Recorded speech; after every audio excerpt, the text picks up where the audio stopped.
وأزلفت الجنة للمتقين غير بعيد هذا ما توعدون لكل أواب حفيظ. கண்ணியத்திற்குரிய அல்லாஹ்வின் அடியார்களே, தஸ்பீஹை கொண்டு அல்லாஹு தாலா சொல்லக்கூடிய 2 நோக்கங்கள் அவை. அந்த 2 நோக்கங்களை தெரிந்து கொள்வதற்கு முன்னால் அல்லாஹு தாலா இந்த திக்ரையும் தஸ்பீஹையும் குர்ஆனில் எப்படி பயன்படுத்துகின்றான் என்பதை இன்ஷா அல்லாஹ் நாம் புரிந்து கொள்ள வேண்டும். இந்த திக்ரும் தஸ்பீஹும் இந்த 2 வார்த்தையை கொண்டு மாத்திரம் இல்லாமல் அல்லாஹு தாலா தொழுகை என்ற வார்த்தையை கொண்டும் சுஜூத் என்ற வார்த்தையை கொண்டும் அவனுக்கு முற்றிலுமாக அடிபணிய வேண்டும் அபுது என்ற வார்த்தையை கொண்டும் அல்லாஹு தாலா குர்ஆனிலே திக்ரையும் தஸ்பீஹையும் பயன்படுத்துகின்றான். இடத்திற்கு ஏற்றவாறு அவைகள் மாறிக்கொள்ளும். உதாரணமாக, நீங்கள் திக்ர் செய்யுங்கள் என்றால் முற்றிலும் அல்லாஹுக்கு கட்டுப்பட்டு இருங்கள் என்பதையும் அது எடுத்துக்கொள்ளும். அல்லாஹ்வை நினைவு கூர்ந்து கொண்டே இருங்கள் என்பதையும் அது எடுத்துக்கொள்ளும். குறிப்பிட்ட ஒரு நேரத்தில் நினைவு கூறுங்கள் என்பதையும் அது எடுத்துக்கொள்ளும். 24 மணி நேரமும் அல்லாஹ்வை நினைவு கூர்ந்த நிலையில் நீங்கள் இருக்க வேண்டும் என்பதையும் அது எடுத்துக்கொள்ளும். உதாரணத்திற்கு சூரா ஆலு இம்ரானுடைய வசனம், அல்லதீன யذ்குரூனல்லாஹ கியாமன் வ குஊதன் வ அலா ஜுனூபிஹிம்.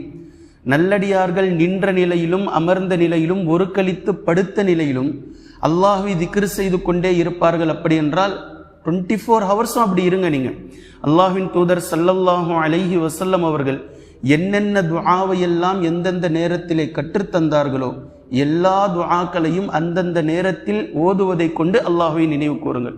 இப்படி எல்லா விஷயத்தையும் அது எடுத்துக்கொள்ளும். அல்லாஹு தஆலா சில நேரங்களில் அதை தஸ்பீஹ் என்று பேசுவான், சில நேரங்களில் திக்ர் என்று அல்லாஹு தஆலா பேசுவான், சில நேரங்களில் யஸ்ஜுது சுஜூத் என்று பேசுவான், சில நேரங்களில் அபுது அடிமையாக இருக்க வேண்டும், அடிபணிய வேண்டும் என்று பேசுவான். இவை எல்லாமுமே ஒரு மையத்தில் ஒன்றுபடும். அல்லாஹுக்கு முற்றிலும் கட்டுப்பட்ட நிலையில் நீங்கள் இருங்கள் என்பதை இந்த இடத்தில் எடுத்துக்கொள்ளும். இப்போது தஸ்பீஹை பற்றி வானவர்களும் தஸ்பீஹ் செய்கிறார்கள் என்பதை எப்போதுமே பிரபல்யமாக நாம் சொல்லக்கூடிய இந்த வசனம் சூரத்துல் பக்ராவிலே நீங்கள் பார்க்கலாம். வனஹ்னு நுஸப்பிஹு பிஹம்திக. மனிதர்கள் படைப்பதற்கு முன்னால் அல்லாஹு தாலா வானவர்களிடத்தில் பேசும்போது வானவர்கள் அப்ஜெக்ஷன் செய்த நேரத்தில் அவர்கள் சொல்லக்கூடிய வார்த்தை வனஹ்னு நுஸப்பிஹு பிஹம்திக. அல்லாஹ்வே, இந்த மனிதர்களை நீ எதுக்காக படைக்க போற? எப்படி பார்த்தாலும் தஸ்பீஹ் செய்ய சொல்ல போற. அதுக்கு தான் நாங்கள் இருக்கிறோமே, நாங்கள் தான் உன்னை தஸ்பீஹ் செய்து கொண்டிருக்கிறோமே. வனஹ்னு நுஸப்பிஹு பிஹம்திக, அதாவது முற்றிலும் கட்டுப்பட்ட நிலையில் உனக்கு வணங்கி கொண்டு நாங்கள் தான் இருக்கிறோமே, உன்னை தஸ்பீஹ் செய்கிறோமே, உன்னை திக்ர் செய்கிறோமே, நீ என்ன சொல்கிறாயோ அதன்படிதானே நாங்கள் வாழ்ந்து கொண்டிருக்கிறோம். இன்னொரு மனிதர்கள் என்ற புதிய படைப்பு எதற்கு என்று வானவர்கள் அல்லாஹ்விடத்திலே கேட்கும்போது நுஸப்பிஹு என்ற வார்த்தையை கொண்டுதான் அவர்கள் பேசினார்கள் என்பதை நாம் புரிந்து கொள்ள வேண்டும். அதே போன்று சூரியனை பற்றி அல்லாஹு தாலா பேசக்கூடிய இந்த இடத்தையும் நீங்கள் கவனிப்பாக பார்க்க வேண்டும். அலம் தர அன்னல்லாஹ யஸ்ஜுது லஹு மன் ஃபிஸ் ஸமாவாதி வ மன் ஃபில் அர்த். இந்த ஒரு வசனத்தில் அல்லாஹு தாலா ஒட்டுமொத்த உலகத்தினுடைய எல்லா விஷயத்தையும் கொண்டுட்டு வரான். வானங்களுக்கு இடையில் உள்ளவையும் பூமிக்கு இடையில் உள்ளவையும், வானங்களில் நீங்கள் எதையெல்லாம் பார்க்கிறீர்களோ அவையும், பூமியில் நீங்கள் எவையெல்லாம் பார்க்கிறீர்களோ அவையும், வஷம்ஸ் மேலும் சூரியன், வல் கமர் சந்திரன், வன் நுஜூம் நட்சத்திரங்கள் கோள்கள், வல் ஜிபால் மலைகள், வஷஜர் மரங்கள், வத்தவாப் பூமியில் ஊர்ந்து செல்லக்கூடிய பிராணிகள், வகசீரும் மினன் நாஸ் மனிதர்களில் இன்னும் ஏராளமானவர்கள் பெரும்பான்மையானவர்கள், இவர்கள் அத்தனை நபர்களும் அன்னல்லாஹ யஸ்ஜுது லஹு, அல்லாஹுக்கு சுஜூது செய்து கொண்டிருப்பதை நபியை நீங்கள் பார்க்கவில்லையா என்று அல்லாஹு தஆலா கேட்கிறான்.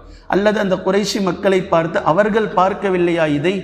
இந்த மாதிரி சுஜூது வானங்கள் செய்து வானத்திற்கும் பூமிக்கும் இடையில் எதையெல்லாம் நீங்கள் பார்க்கிறீர்களோ அவைகள் அத்தனையும் அல்லாஹுக்கு சுஜூது செய்து கொண்டிருக்கிறது, அல்லாஹுக்கு கட்டுப்பட்ட நிலையில் இருக்கிறது. அதில் சூரியன் அடங்கும், சந்திரன் அடங்கும், நட்சத்திரங்கள் அடங்கும், மரங்கள் அடங்கும், ஊர்ந்து தெரியக்கூடிய உயிர் பிராணிகள் அடங்கும்.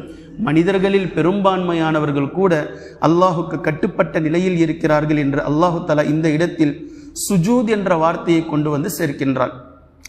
அதே போன்று சூரத்துர் ரஹ்மானில் நீங்கள் பார்க்கலாம். அந்த இடத்தில் அஷ்ஷம்சு வல் கமரு பிஹுஸ்பான் வன் நஜ்மு வஷ்ஷஜரு யஸ்ஜுதான். சூரியனும் சந்திரனும் காலகாட்டிகளாக இருக்கின்றது, மரங்களும் நட்சத்திரங்களும் கோள்களும் அல்லாஹுக்கு சுஜூது செய்த வண்ணம் இருக்கிறது என்றும் அல்லாஹு தஆலா பேசுகின்றார். அதே போன்று இன்னொரு இடத்தில் நீங்கள் பார்க்கலாம், வானம் பூமி பறவையை அல்லாஹு தஆலா தஸ்பீஹை கொண்டு வந்து பேசுகின்றான். அலம் தர அன்னல்லாஹ யுஸப்பிஹு லஹு மன் ஃபிஸ் ஸமாவாதி வல் அர்தி வத்-தைரு ஸாஃபாத். நபியே, நீர் பார்க்கவில்லையா, வானங்களில் உள்ளவையும் பூமியில் உள்ளவையும் மேலும் சிறகுகளை விரித்த வண்ணமாக பறக்கக்கூடிய பறவைகளும். இந்த இடத்துல ஆழமா ஒன்று யோசிக்கணும்.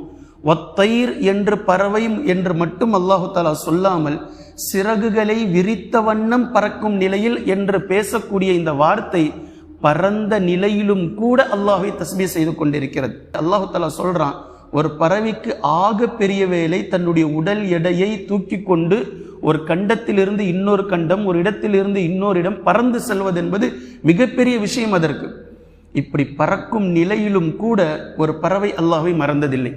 அந்த பறக்கும் நிலையிலே கூட அல்லாஹ்வை தஸ்பீஹ் செய்து கொண்டு செல்கின்றது என்பதை மனிதர்கள் உணர வேண்டும் என்பதற்காகவே ஒத்தைரு சாஃபாத், பறவைகள் தங்களுடைய சிறகுகளை விரித்த வண்ணமாக பறக்கும் நிலையிலும் அல்லாஹ்வை தஸ்பீஹ் செய்து கொண்டிருக்கிறது. அது மட்டும் இல்லாமல் அல்லாஹ் தஆலா சொல்லக்கூடிய அந்த வார்த்தையை பாருங்க, குல்லுன் கத் அலிம ஸலாத்துஹு வ தஸ்பீஹஹு. இவற்றில் ஒவ்வொன்றும், பறவையாக இருக்கட்டும், வானம் பூமிக்கு இடையில் இருக்கக்கூடிய ஒவ்வொரு பொருளாக இருக்கட்டும், தங்களுடைய வணக்க முறை என்ன, தாங்கள் என்ன தஸ்பீஹ் செய்து கொண்டிருக்கிறோம் என்பதை அது தெளிவாக புரிந்து வைத்திருக்கிறது. நாம் அல்லாஹுக்கு தான் கட்டுப்பட்ட நிலையில் இருக்கிறோம், எந்த ஒரு காக்காவுக்கும் அல்லாஹை தவிர வேற ஒரு கடவுள் இல்லை என்பதை புரிந்து வைத்திருக்கிறது. எந்த ஒரு குருவிக்கும் அல்லாஹை தவிர வேற ஒரு கடவுள் இல்லை என்பதை மிக அழகாக உணர்ந்து வைத்திருக்கிறது. அந்த அடிப்படையில் தான் தங்களுடைய தொழுகை முறையையும் தங்களுடைய வணக்க வழிபாட்டையும் தங்களுடைய தஸ்பீஹையும் அவைகள் புரிந்து வைத்து செய்கின்றன. அல்லாஹும் வல்லாஹு அலீமும் பிமா யஃஅலூன், அவைகள் செய்யக்கூடியதை அவன் அறிந்தவனாக இருக்கிறான் என்று அல்லாஹு தஆலா பேசி காட்டக்கூடிய வசனத்தையும் நீங்கள் பார்க்கலாம். அதே போன்று சூரத்துர் ரஅதில் நீங்கள் பார்க்கலாம், இடி மின்னல் இதுவும் அல்லாஹ்வை தஸ்பீஹ் செய்கின்றது என்பதை அல்லாஹ் தஆலா பேசுறான். வயுஸப்பிஹுர் ரஅது பிஹம்திஹி, அல்லாஹ்வினுடைய ஹம்தை கொண்டு புகழ்ச்சியை கொண்டு இடி தஸ்பீஹ் செய்கின்றது. இடியோடு அல்லாஹ் தஆலா வானவர்களை இணைக்கின்றான். வல் மலாயிகத்து மின் ஹீஃபத்திஹி, அல்லாஹ்வின் மீது கொண்ட அச்சத்தினால் வானவர்களும் தஸ்பீஹ் செய்கிறார்கள். இடியும் தஸ்பீஹ் செய்கின்றது, வானவர்களும் தஸ்பீஹ் செய்கிறார்கள் என்றும் அல்லாஹ் தஆலா பேசி காட்டுகின்றார். அதே போன்று சூரா சாதிலை நீங்கள் பார்க்கலாம், மலைகளை அல்லாஹு தஆலா தாவூத் அலைஹிஸ்ஸலாம் அவர்களோடு இணைத்து அவர்களுடைய தஸ்பீஹிலே கொண்டு வந்து இணைக்கின்றான். இன்னா சஹர்னல் ஜிபால மஅஹு, நிச்சயமாக தாவூத் அலைஹிஸ்ஸலாம் அவர்களுக்கு மலைகளை நாம் வசப்படுத்தி கொடுத்திருந்தோம். யுஸப்பிஹ்ன, எப்படிப்பட்ட மலை? வெறுமனே சாதாரண மலை இல்லை, அப்படிப்பட்ட எந்த மலையும் உலகத்தில் இல்லை. மாற்றமாக தஸ்பீஹ் செய்யக்கூடிய நிலையில் இருக்கக்கூடிய மலைகளை தாவூத் அலைஹிஸ்ஸலாம் அவர்களுக்கு நாம் வசப்படுத்தி கொடுத்திருந்தோம். அதே போன்று அதனோடு ஒத்தைர மஹ்ஷூரா, மிகப்பெரிய பறவையினுடைய கூட்டத்தையும் ஒரு ஜமாஅத்தையும் நாம் வசப்படுத்தி கொடுத்திருந்தோம். குல்லுல் லஹு அவ்வாப், பறவை இனத்தில் ஒவ்வொன்றுமே அல்லாஹ்வின் பக்கம் மீளக்கூடியதாக திரும்பக்கூடியதாக இருந்தது என்பதையும் அல்லாஹு தஆலா சொல்லி காட்டுகின்றான். இப்போ இந்த எல்லா விஷயத்திலும் நீங்கள் பார்க்கலாம், இதில் உண்மையாக இருக்கக்கூடிய முழுமையான நோக்கங்கள், இரண்டு நோக்கங்கள் ஆழமாக இருக்கின்றது. இந்த வசனங்கள் எல்லாம் அல்லாஹு தஆலா குர்ஆனில் தஸ்பீஹ் என்றும் திக்ர் என்றும் தஹ்லீல் பிஹம்தி என்ற இந்த வார்த்தையை கொண்டெல்லாம் கொண்டு வந்து சொல்வதின் மூலம் இரண்டு அடிப்படையான நோக்கங்கள் இருக்கிறது. ஒன்று, மனிதர்களுக்கு அல்லாஹு தஆலா உணர்த்துகின்றான், மனிதனே கொஞ்சம் நீங்கள் உன்னிப்பாக கவனியுங்கள், நான் படைத்த படைப்புகளில் எல்லாருமே எனக்கு ஒன்றுதான். உங்களையும் படைத்திருக்கிறேன், ஜின்களையும் படைத்திருக்கிறேன், வானவர்களையும் படைத்திருக்கிறேன். இந்த வானம் பூமி இவற்றுக்கு இடையில் நீங்கள் காணக்கூடிய இவை அனைத்தையும் படைத்திருக்கிறேன். ஆனால் உங்களையும் ஜின்களையும் தவிர தஸ்பீஹ் செய்யாமல் நன்றி கெட்ட நிலையில் யாருமே இல்லை. இந்த உலகத்தில் யாரும் கிடையாது. நீங்களும் ஜின்களும் மாத்திரம்தான் என்னை மறந்தவர்களாக, என்னை நினைப்பதை விட்டு, என்னை துதிப்பதை விட்டு, என்னை புகழ்வதை விட்டும் தூரமானவர்களாக நன்றி கெட்ட நிலையில் நீங்கள் மாத்திரம்தான் இருக்கிறீர்கள். ஆனால் நீங்கள் சொல்லிக் கொள்கிறீர்கள், நாங்கள் சிறந்த படைப்பு, உயர்ந்த படைப்பு, உங்களை விட தாழ்ந்த படைப்பு சூரியன் என்றால் அவை எந்நேரம் அல்லாஹ்வை தஸ்பீஹ் செய்கிறது என்றால் சிறந்த படைப்பாகிய நீங்கள் அதை விட அட்வான்ஸாக இருக்கணுமா இல்லையா? சந்திரன் உங்களை விட தாழ்ந்த படைப்பு, மரம் உங்களை விட தாழ்ந்த படைப்பு என்றால் அவைகளே முற்றிலும் எனக்கு கட்டுப்பட்ட நிலையில் இருக்கும்போது அவைகளை விட சிறந்தவர்கள் நீங்கள் என்று சொல்லிக் கொள்ளும் போது நீங்கள் அவைகளை விட ஒரு படி முன்னால் இருக்க வேண்டுமா இல்லையா? ஆனால் நீங்கள் சிறந்த படைப்புனும் சொல்லிக்கிறீங்க, அதே நேரத்தில் நீங்கள் அவைகளை விட அல்லாஹ்வை நினைவு கூறும் விஷயத்தில் அவைகளை விட தாழ்ந்தவர்களாக இருப்பது எந்த விதத்தில் சாத்தியம் என்பதை அல்லாஹு தஆலா உணர்த்துவது இது ஒன்று. இரண்டாவது இன்னும் ஆழமான நோக்கம், நீங்கள் நல்லா புரிஞ்சுக்குங்க. ஒரு ஓரமாக முசல்லாவை போட்டுட்டு தஸ்பீ செஞ்சுக்கிட்டே தொழுதுகிட்டே அப்படியே இருந்து இப்படியே காலத்தை கழிச்சு அப்படியே சாப்பாடு அப்படியே திருமணம் இப்படியே போயிடலான்னு மட்டும் நினைக்காதீங்க. நீங்கள் தஸ்பீ செய்வதற்காக மட்டும் இந்த உலகத்தில் படைக்கப்படவில்லை. தஸ்பீ செய்வதற்காக எனக்கு ஏராளமான படைப்புகள் இருக்கிறது. நீங்க தஸ்பீ செஞ்சுதான் எனக்கு சந்தோஷமாக போறது ஒன்றும் கிடையாது. என்னை சூரியன் தஸ்பீ செய்கின்றது, சந்திரன் தஸ்பீ செய்கின்றது, மரங்கள் எனக்கு சுஜூது செய்கின்றன, கோள்கள் சுஜூது செய்கின்றன, கோள்கள் என்னை தஸ்பீ செய்கின்றன, ஆடு மாடு புறா அத்தனையும் எனக்கு தஸ்பீ செய்து கொண்டு என்னை வணங்கி கொண்டுதான் இருக்கிறது. இதையே நீங்களும் செஞ்சு ஒப்பேத்திட்டு அப்படியே உலகத்துல காலத்தை கடத்திட்டு பெரிய இபாதத்து பெரிய ஆபித் இப்படி போயிடலான்னு சொல்லி நீங்க நினைக்காதீங்க. இதை தாண்டி உங்களின் மீது தஅவா என்ற ஒரு பொறுப்பை நான் வைத்திருக்கிறேன். நீங்கள் இந்த இஸ்லாத்தை மூளை முடுக்குகள் எல்லாம் கொண்டு செல்ல வேண்டும். அல்லாஹ்வினுடைய சட்ட திட்டங்களை இந்த உலகத்தில் நடைமுறைப்படுத்த வேண்டும்.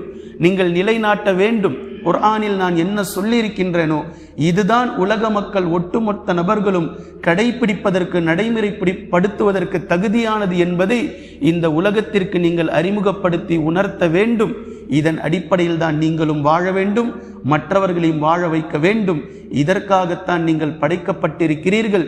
வெறுமனே வணக்கத்தை மட்டும் என் இடத்தில் கணக்கு காட்டிட்டு தஸ்பீஹை என்கிட்ட கணக்கு காட்டிட்டு இப்படியே உலகத்துல ஒப்பேத்திட்டு குண்டு சட்டியில் குதிரையை ஓட்டிட்டு போயிடலான்னு சொல்லி மட்டும் தயவு செய்து நீங்கள் நினைக்க வேண்டாம். உங்களின் மீது இதை தாண்டிய மிகப்பெரிய பொறுப்பு இருக்கிறது என்பதை உணர்த்துவதற்காக தஸ்பீ செய்வதற்கு பல நபர்கள் இருக்கிறாங்க. இதுதான் வானவர்களுடைய விஷயத்துல நமக்கு புரியுறதுக்கு. நாங்க தான் உனக்கு தஸ்பீ செய்வதற்கு இருக்கிறோமே. இப்போ அல்லாஹ் தஆலா சொல்லுவது, நீங்கள் அறியாததை நான் அறிந்திருக்கிறேன். தஸ்பீ செய்வதற்கு நீங்க இருக்கிறீங்க. இப்போ மனிதர்களை நான் படைப்பது வெறுமனே தஸ்பீஹுக்கல்ல, அவருக்கு உங்களுக்கு வேற வேலை இருக்கு, அவங்களுக்கு வேற விஷயங்கள் இந்த உலகத்துல இருக்கு. அதையும் இன்ஷா அல்லாஹ் அவர்கள் சேர்த்து நடைமுறைப்படுத்த வேண்டும் என்பதற்காகத்தான் படைக்கப்படுகிறார்கள் என்பதை மனிதர்கள் இந்த இடத்தில் உணர்ந்து கொள்ள வேண்டும். இந்த இரண்டு நோக்கத்தையும் ஆழமாக இன்ஷா அல்லாஹ் நாம் சிந்திக்கும்படிதான் குர்ஆனுடைய தஸ்பீஹினுடைய ஒவ்வொரு வசனங்களும் கடந்து செல்கின்றது. அல்லாஹு தஆலா எந்த நோக்கத்தில் நம்மை படைத்திருக்கின்றானோ அந்த முழுமையான நோக்கத்தை நாம் பின்பற்றி அதை புரிந்து கொண்டு அதன் அடிப்படையில் நடைமுறைப்படுத்தக்கூடிய நல்லடியார்களாக அல்லாஹு தஆலா நம்மை ஆக்குவானாக. குர்ஆனையும் ஹதீஸையும் தெளிவாக விளங்கக்கூடிய நபர்களாகவும் அதை நடைமுறைப்படுத்தக்கூடிய மக்களாகவும் அல்லாஹ் நம்மை ஆக்குவானாக. சுப்ஹானக அல்லாஹும்ம பிஹம்திக அஷ்ஹது அல்லா இலாஹ இல்லா அன்த அஸ்தக்ஃபிருக